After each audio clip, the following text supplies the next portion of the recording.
Hello everyone, আসসালামু আলাইকুম। আজকে আমি আপনাদেরকে নিজের গাছের আম পেড়ে মোরব্বা তৈরি করে দেখাবো। আমের সিজনে মোরব্বাটা আমরা সবাই খেতে পছন্দ করি।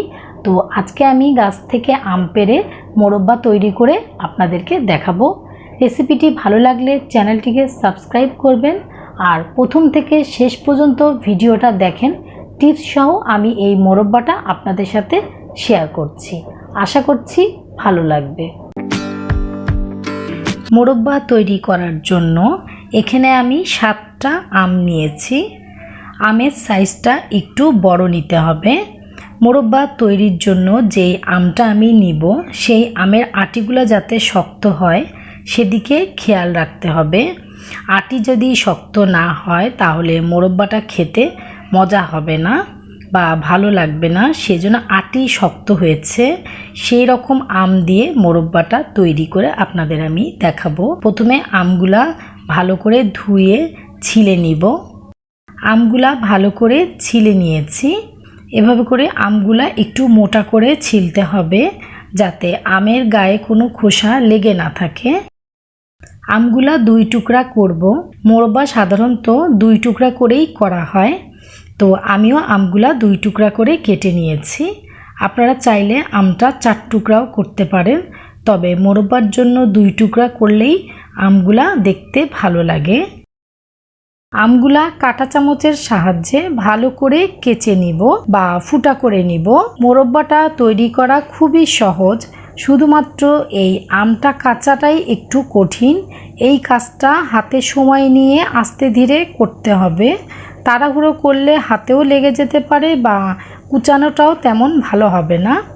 এভাবে করে একটা কাঁটা চামচ দিয়ে ভালো করে ফুটা করে নিতে হবে বা কেচে নিতে হবে। এভাবে কাচতে হবে যেন কাঁটা চামচটা পুরো ভিতর পর্যন্ত যায়, তাহলে এর ভিতরে চিনির শিরাটা খুব ভালোভাবে ঢুকে যাবে এবং খেতেও মজা লাগবে। সবগুলা আম এভাবে করে কেচে নিচ্ছি।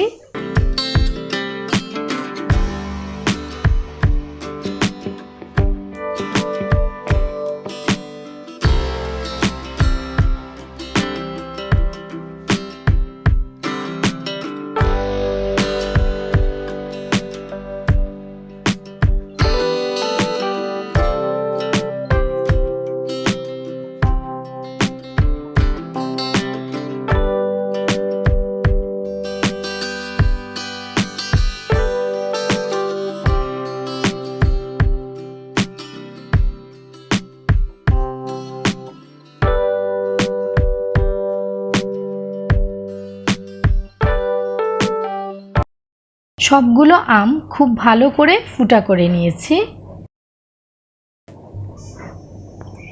এরপর আমি একটা বড় সাইজের বোল নিয়ে নিয়েছি এবং এতে প্রায় অর্ধেকের বেশি পানি দিয়েছি।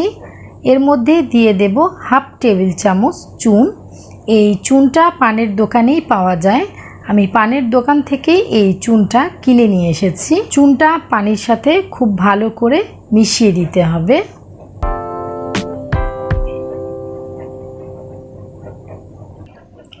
এর মধ্যে আমগুলা ভিজিয়ে দিব। আমটা প্রায় 2 ঘন্টা এই চুনের পানির মধ্যে ভিজিয়ে রাখতে হবে। এতে করে আমের মধ্যে যে কষ থাকে আর আমের যেই টকটা থাকে সেটা সম্পূর্ণ বের হয়ে যাবে।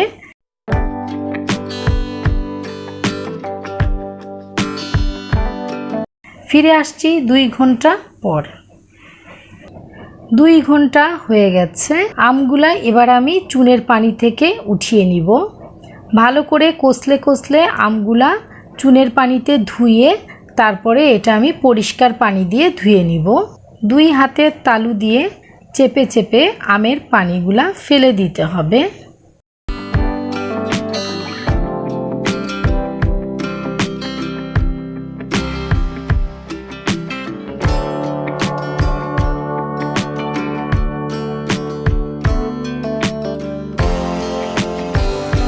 এরপর আবারও আমগুলো কষলে কষলে পরিষ্কার পানিতে ভালো করে ধুয়ে নিব যাতে এর মধ্যে চুনের কোনো পানি না থাকে। খুব ভালো করে আমগুলা কষলে কষলে ধুয়ে নিব।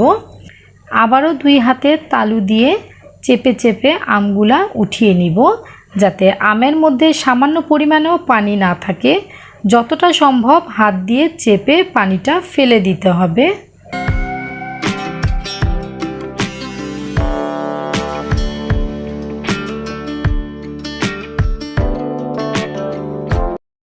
আমের পানিগুলা ফেলে দিয়েছি।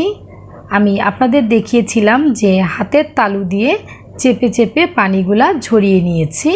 এখন আমি আচারটা তৈরি করব। চুলায় ফ্রাই প্যান বসিয়ে দিয়েছি। এখন এর মধ্যে দিয়ে দিচ্ছি মেজারমেন্ট কাপের 2 কাপ চিনি। কেউ যদি মিষ্টি বেশি পছন্দ করেন বা কড়া মিষ্টি খেতে পছন্দ করেন তাহলে চিনির পরিমাণটা আরেকটু বাড়িয়ে দিতে পারেন। এরপরে দিয়ে দেব 4টার মতো তেজপাতা। পানি দিচ্ছি মেজারমেন্ট কাপের 2 কাপ। 2 কাপ চিনির জন্য 2 কাপ পানি ইউজ করেছি। দিচ্ছি সামান্য পরিমাণে লবণ।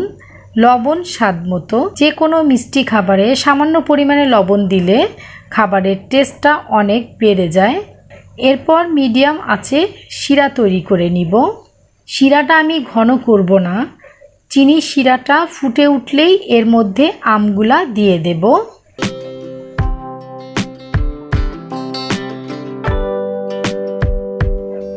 বলক চলে এসেছে। এর মধ্যে আমগুলা দিয়ে দেব। চিনির শিরাটা পাতলা অবস্থাতেই আমগুলা দিয়ে দেব। শিরা যদি ঘন হয়ে যায় তাহলে আমের ভিতরে মশলাটা ঢুকবে না। সেজন্য শিরাটা পাতলা অবস্থায় আমগুলা দিয়ে দিতে হবে।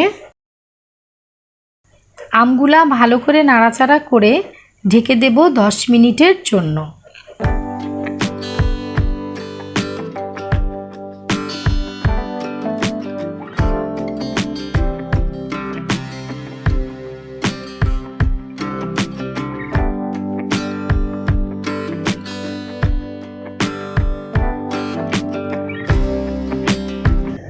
দশ মিনিট হয়ে গেছে। আমগুলা অর্ধেক সিদ্ধ হয়ে গেছে। এখন চামচ দিয়ে আমগুলা উল্টিয়ে দিতে হবে। যেহেতু আমগুলা সিদ্ধ হয়ে গেছে সেজন্য সাবধানে উল্টাতে হবে যাতে আমগুলা ভেঙে না যায়। শিরার মধ্যে আমগুলা নেড়েচেড়ে মিশিয়ে দিতে হবে।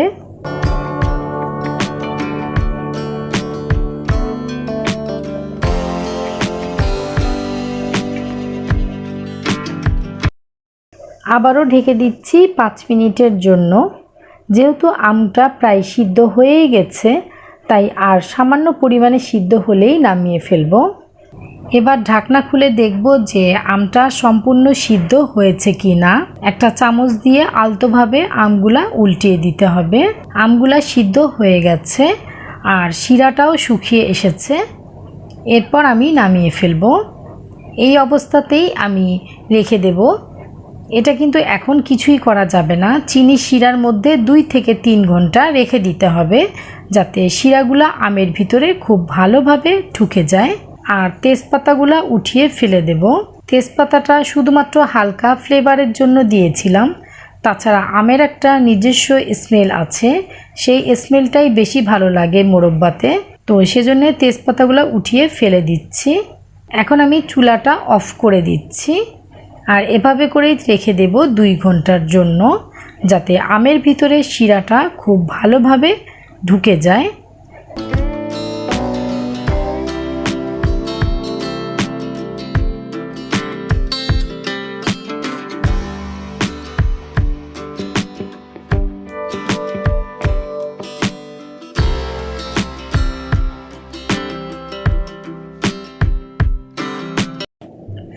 তৈরি হয়ে গেল আমের মোরব্বা।